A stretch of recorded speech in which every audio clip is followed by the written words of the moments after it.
Hello friends, welcome to অশ্মিস vlog.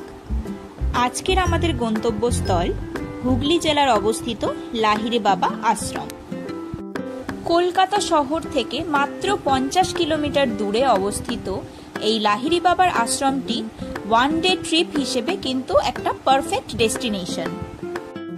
আজকের এই ভিডিওটিতে আমি লাহিড়ী বাবা আশ্রমে আসার রুট ও কেমন কি খরচ রয়েছে সমস্ত কিছু নিয়ে ডিটেলসে ইনফরমেশন দেব। যারা আমার চ্যানেলে একদম নতুন তারা প্লিজ আমার চ্যানেলটিকে সাবস্ক্রাইব করে দিও আর একটু ভিডিওটিকে লাইক করে আমায় সাপোর্ট করো। এখানে আসার ইজিয়েস্ট রুট হলো হাওড়া স্টেশন থেকে ব্যান্ডেলগামী যে কোনো লোকাল বা এক্সপ্রেস ট্রেন ধরে ব্যান্ডেল জাংশন আসতে হবে, তারপরে সেখান থেকে টোটো ধরে সরাসরি চলে আসতে হবে লাহিড়ী বাবা আশ্রমে।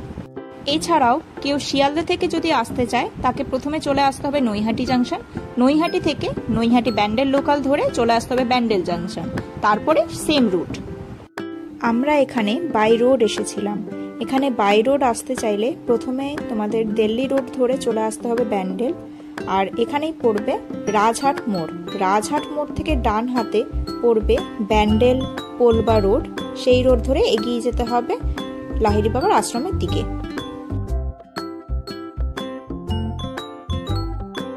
গ্রাম্য পরিবেশের এক মনোরম দৃশ্য উপভোগ করতে করতে আমরা এগিয়ে চলেছি লাহিড়ী বাবা আশ্রমের দিকে। ফার্স্ট টাইম ভিজিটার্সদের সুবিধার্থে কিন্তু এখানে ছোট ছোট পথ নির্দেশকও দেওয়া রয়েছে, যাতে তাদের পথ চিনতে কোনো অসুবিধা না হয়।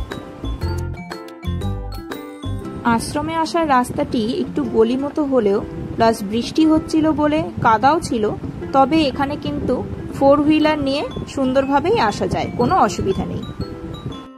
4 হুইলার বা বাইক স্কুটি রাখার জন্য কিন্তু এখানে গাড়ি পার্কিং ব্যবস্থা রয়েছে।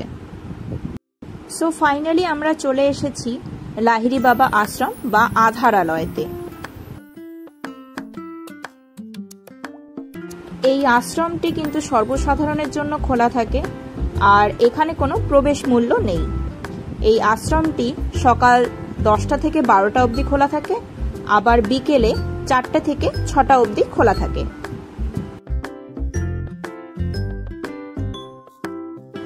চারিদিকে বিভিন্ন রকম গাছগাছালি দিয়ে ঘেরা এই সুন্দর আশ্রমটি কিন্তু অনেকটা বড় জায়গা জুড়ে রয়েছে।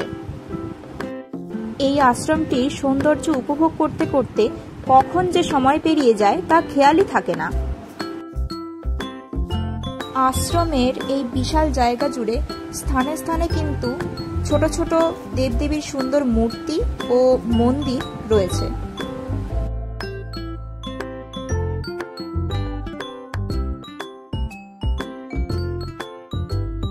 এই আশ্রমের সেবায়িত কর্মীবৃন্দদের জন্য কিন্তু থাকার ব্যবস্থা রয়েছে।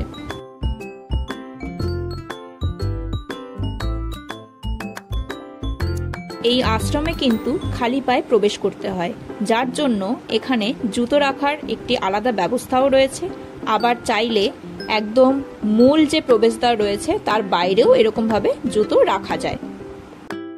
খুব সম্ভবত যারা এখানে এসে সারাদিন থাকতে চাইছেন তাদের জন্য লজ সিস্টেম রয়েছে, তবে সেটার কনফার্মেশনের জন্য এই আশ্রমের ওয়েবসাইট বা কন্ট্যাক্টে যোগাযোগ করতে হবে।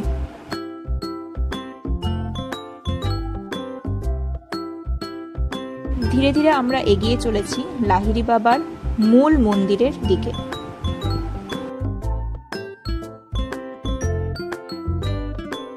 ভিডিওর শুরুতেই বলেছিলাম এখানকার বিকেলের টাইমিং কিন্তু 4টে থেকে সন্ধ্যে 6টা, তাই সন্ধ্যা আরতি দেখার জন্য কিন্তু যথেষ্ট ভিড় ছিল। মহাবতার বাবাজির শিষ্য শ্রী শ্যামাচরণ লাহিড়ী মহাশয়ের আদর্শে নির্মিত হওয়ায় এই আশ্রমটির নাম পড়ে লাহিড়ী বাবার আশ্রম। সুন্দরভাবে সাজানো এই মন্দিরটির যাত্রাপথ কিন্তু শুরু হয়েছিল 2003 সালে, তবে পরবর্তীতে এটির রিনোভেশনও হয়েছে। মন্দিরের ভেতরে অর্থাৎ গর্ভগৃহে কিন্তু কোনো রকম ভিডিও বা ছবি তোলা অ্যালাউড নয়।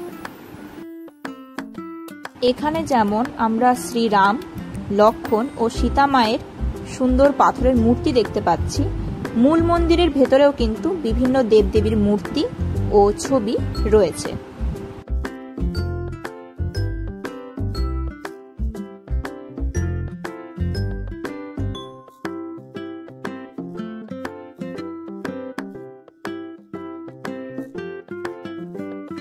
সুন্দর আলোকসজ্জায় সুসজ্জিত এই মন্দিরটি কিন্তু সন্ধ্যের পরে বেশ সুন্দর লাগছিল দেখতে।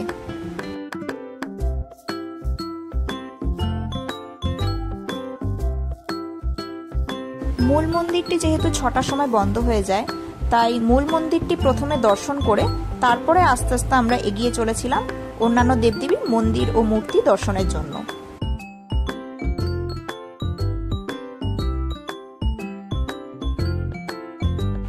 এখানে ঘুরতে এসে তোমরা যদি এখানকার কোনো স্মৃতিসৌধ সংগ্রহ করতে চাও, তাহলে এই উপাসনা ঘর থেকে তোমরা কিন্তু কেনাকাটি করতে পারো।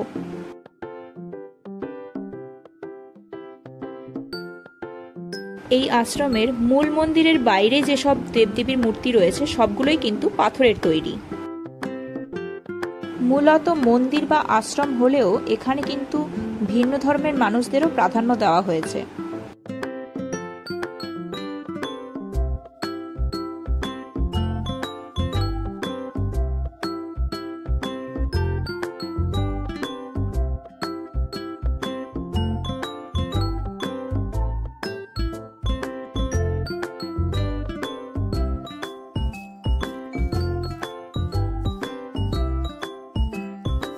দেবদেবীর সুন্দর মূর্তি ছাড়াও এখানে কিন্তু বিভিন্ন দেবদেবীর মন্দিরও রয়েছে।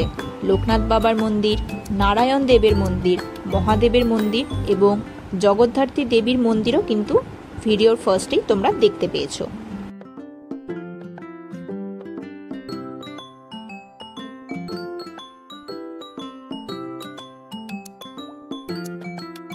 এটি শ্রী শ্রী নারায়ণ দেবের মন্দির।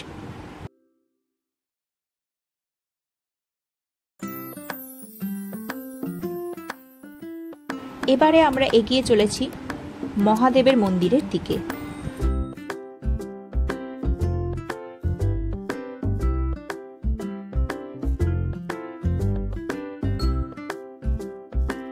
আশ্রম স্থলের ঠিক বাইরেই কিন্তু এরকম ছোট ছোট দোকান রয়েছে, যেখানে তোমরা সম্পূর্ণ ভেজ আইটেমস পেয়ে যাবে।